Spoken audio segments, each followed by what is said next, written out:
Hello and welcome once again to Grim 3D. Today we will be reviewing the SainSmart Nylon Carbon Fiber Filament. Stay tuned.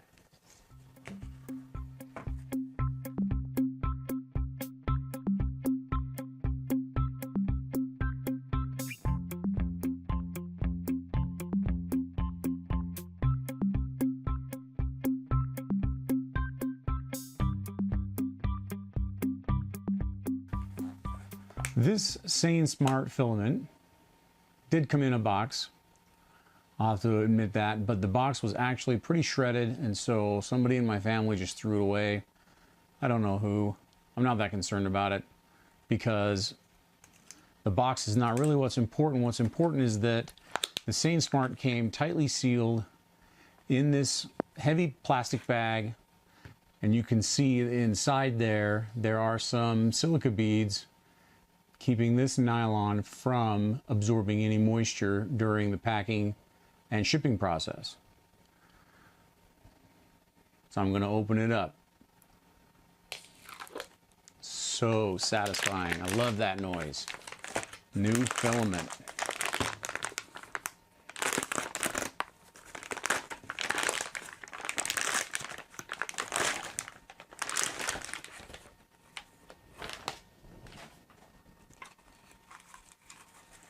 And here's the silica gel.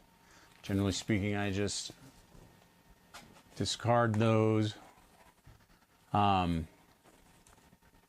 this SainSmart is for my 1.75 millimeter printer. I'm using a Monoprice Maker Select Plus.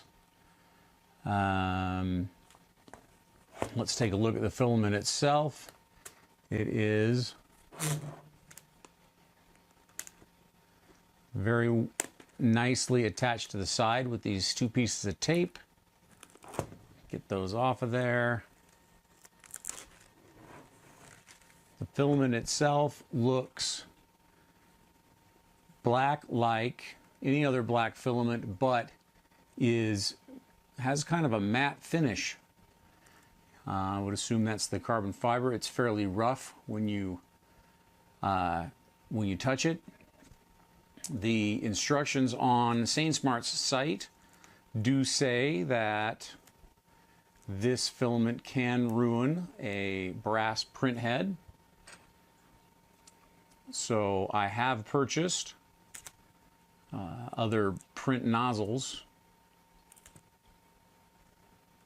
which I may or may not use right here at first. In fact, I think I'm going to go ahead and print this filament with my Maker Select Plus with the regular print head in it.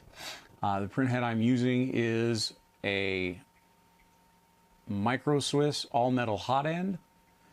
It's the full metal hot end set, and the maximum temperature of my printer is 260 degrees C. The SainSmart website says this filament can print anywhere from 240 to 260.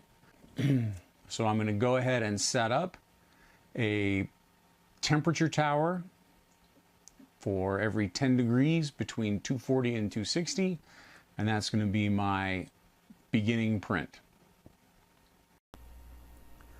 I started building my temp tower with a temperature tower that I found at thingiverse.com. It's thing number 2776323. I'll put a attribution to that in my description. I had to modify it quite a bit as it was a temperature tower for PETG, and I threw in my own temperature numbers for each section and then had to modify the height so that it would work well with a 0.15 layer height. The original would have split my layer where I wanted the temperature to change in half because it was built for either a 0.1 or a 0.2 layer height, and I wanted to test mine at 0.15, which is where I do most of my printing. I was very interested in this one because it had the bridging and it had the overhang, and I was able to have the holes printed through. I set it all up in the slicer with 0 supports so that I could see what this nylon carbon fiber would be able to do for me all on its own. Now I've got the SainSmart loaded in my spool holder on the shelf above. I'm going to go ahead and load this nylon carbon fiber into my printer.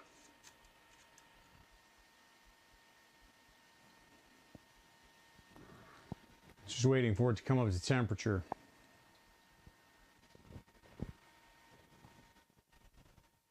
Okay, it looks like my print head is up to temperature. I'm going to go ahead and try this SainSmart carbon infused nylon.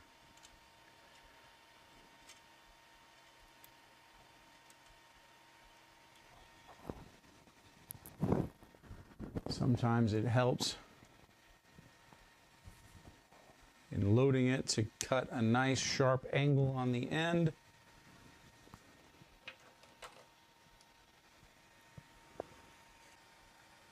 The last filament I had in here was some regular black PLA.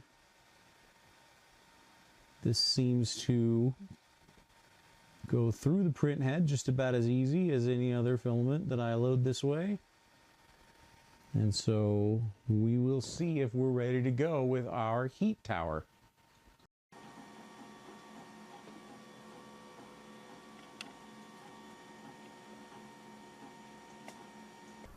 Okay, while this prints, let's talk about some stuff.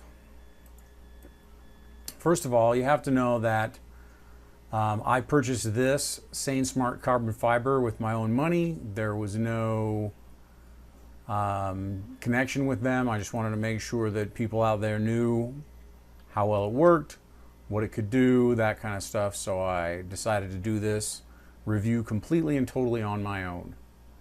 The SainSmart carbon fiber that I purchased, I got from SainSmart's official Amazon storefront. So I got that sent to me in an Amazon box, which is fine. I'm sure it just goes through their company anyways. There are limited reviews on Amazon or at SainSmart's website itself, which is one of the reasons why I decided to do this. According to SainSmart's website, their printing tips is that they recommend the extruder temperature to be between 240 and 260 degrees C, and the recommended platform temperature is 80 C. Extruding speed can handle anywhere from 30 to 60. I'm printing mine right there in that range, and printing speed 80 to 100 millimeters per second. They do note that a hardened stainless steel nozzle with a 0.6 orifice on it is recommended. However, at this point, for this test, I am just using the original nozzle that came with my my Micro Swiss hot end, which I'm sure is coated brass. I'm pretty sure it's coated brass. They do say that that will wear out the nozzle pretty quick, but I did go ahead and purchase from Micro Swiss a hardened 0.4 nozzle and a hardened 0.6 nozzle. That's A2 hardened steel, they say. So hopefully if this one can't survive it, then I will switch over to one of the hardened steel ones and I'll be on my way printing just fine. Also interesting to note is that my printer has a max temperature of 260 C, which means that if you try to print at 260 C, the printer will shut down almost every time, because in order to hit that temperature, the nozzle at one time or another goes above the temperature, which throws an error code, and all of a sudden your printer is not connected. Therefore, the highest temperature I will be printing this test tower at is 255. So I'll have two sections of it at 255, and hopefully the others will be in 5-degree increments all the way down to 240. We do have some overhangs and some fine detail in some numbers, and we also have unsupported circles and bridging in this particular temperature tower test. So we'll see how that works out.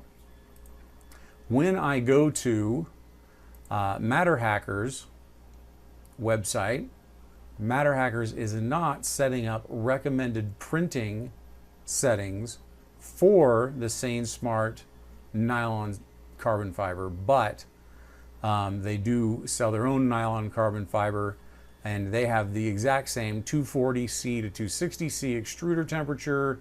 They recommend 70 to 80C on the bed, which is right where I'm at with the other one, and a speed of 30 to 60 millimeters per second.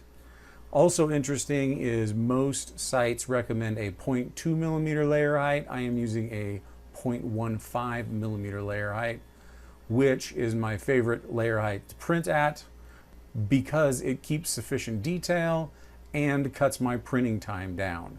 Also on the MatterHacker site, they recommend using PVA-based glue stick for better bed adhesion, which is what I use anyways. So I was really hoping to find a way to get the nylon carbon fiber to print with my printer the way I normally print, with 0.15 layer heights and with a 0.4 nozzle and my normal thin layer of glue stick. So we'll see what happens. We do have some more printing to do, some more printing to come. So we'll snap to a time lapse and hopefully get this done lickety split.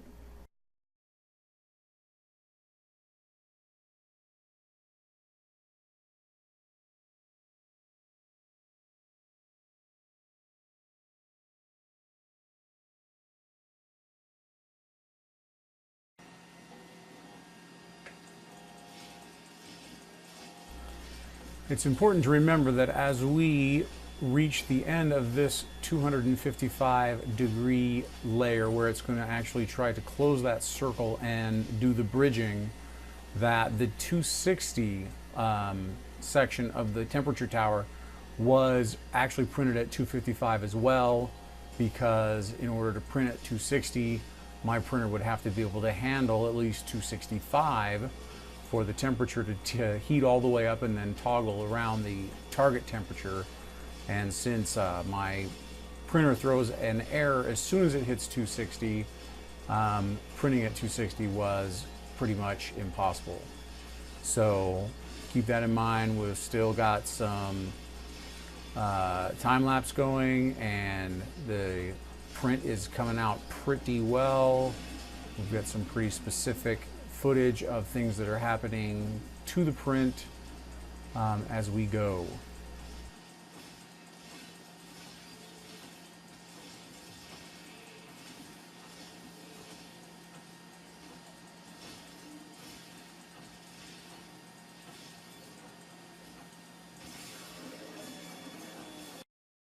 Well, it seems like my printer has successfully made the shift to 250 degrees C right here. So it dropped from 255 down to 250 C, and when the build gets up a little bit further, we'll come back and see if it affects the bridgeability of this nylon carbon fiber at all. I do notice actually I'm hearing less. I don't know if you can hear them or not, or if you've been able to hear them or not, but a lot of times when the print head skips to a new area, I have Z-hop enabled. So a lot of times when it will Z-hop from one printed area to another, I will hear a little sizzling sound as it puts the print head back down onto the piece. So we'll see if that disappears as we go through the layers in my tower here.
So we're about halfway through the 245 degree section of the temperature tower, and the temperature actually did drop to 245 right in here. So we should be pretty good to go.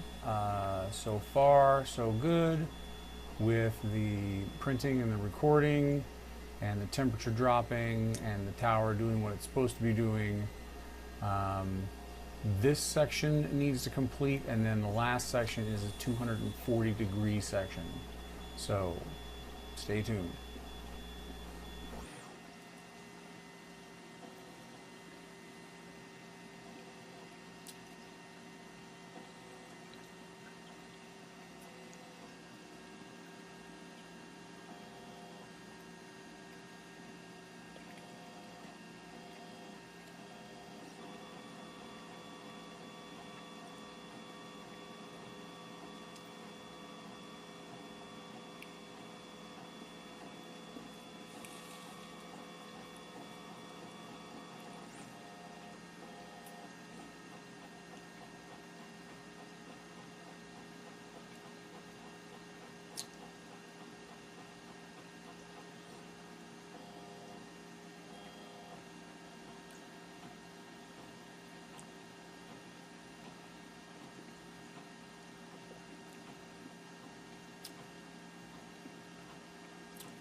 So for the last section of my temperature tower, the 240 degree section, it looks as though the temperature has dropped accordingly right in there from 245 down to 240. It looks like we're still printing just fine. We will get some shots of the last bridge section that it throws out, and then we can wrap this up.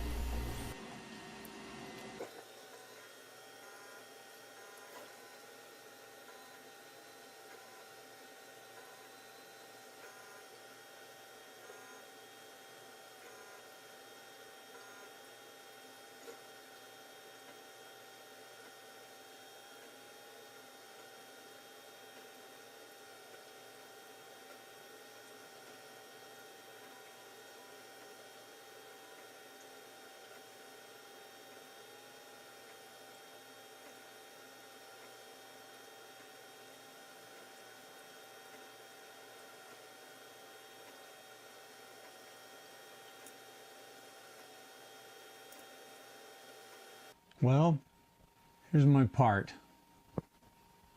Temperature tower. A couple of thoughts about this right off the bat.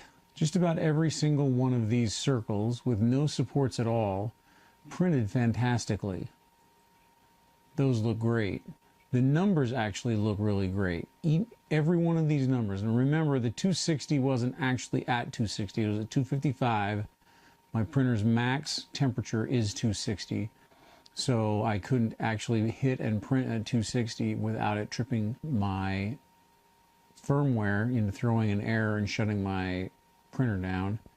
So these were both at 255, and their bridging looks fairly similar. There's about the same amount of stringing in both.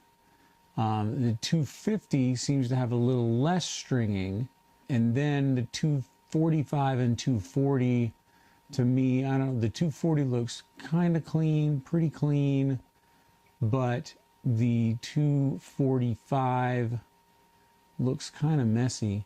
The 250 to me looks about the best. I also think that there's a lot less drooping on the bottom here, rather than, besides the fact that I ended up with some of these little flyaways right here, the bottom didn't actually droop very well at all, very much at all. The bottom's actually fairly smooth. In the 245 temperature area, there is quite a bit, I can feel quite a bit more drooping underneath there. And then the 240 I can hardly even slide the pen in there on the underneath side because there's drooping and it's really, really rough. The other thing about the 240 is that because there was no temperature tower section on top of this, actually the print pattern on the top was a little bit different. So I'm not sure that that is a valid comparison between the 240 and the 245. If we look at the overhangs,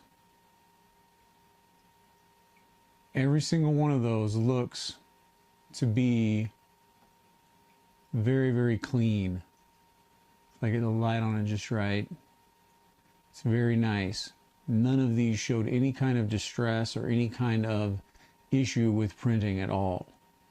So as far as this filament goes, I would think that it really doesn't like to bridge a whole lot, and maybe I could set up some better bridging settings in my slicer.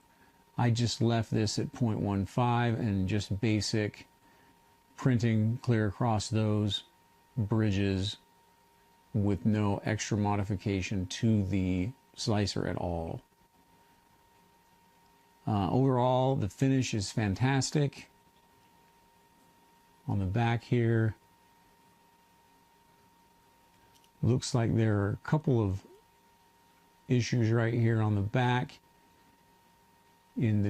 Both of these are in the 255 section that I printed, but the 250 is looking nice and clean. The 245 actually, to me, does not look as clean as the 250, and neither does the 240. So for this particular filament on my printer, I'm thinking that 250 is my go-to temperature. This was a 75-degree bed.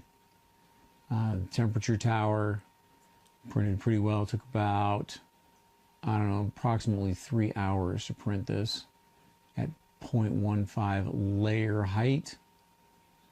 And everything looks, I think, really fantastic. The bridging's not great, but that section where with 250 degrees is, in my opinion, the best of them all. Well, there we have it for this episode of Grim 3D. Temperature tower in SainSmart nylon carbon fiber. Overall, I'm really impressed with the carbon fiber. It printed really well, and I can't wait to do some strength testing with it. I actually have some parts in mind that I'd like to print that are actually replacement parts for some things I printed in PLA that just didn't work out very well. They weren't strong enough for what I was trying to do. I will try to put my print settings and things down in the comments. Check it out. At this point, I'm going to recommend the SainSmart nylon carbon fiber as a decent printable nylon carbon fiber filament that can print in pretty much any printer. Remember, I'm working with a Monoprice Maker Select Plus right now. It has a maximum temperature range of 260, and I do have the Micro Swiss all metal hot end installed on it so that I can hit temperatures like that without any issues. Thanks for tuning in to Grim 3D. Remember, subscribe if you want, hit that like button, be part of the conversation. We'll see you out there.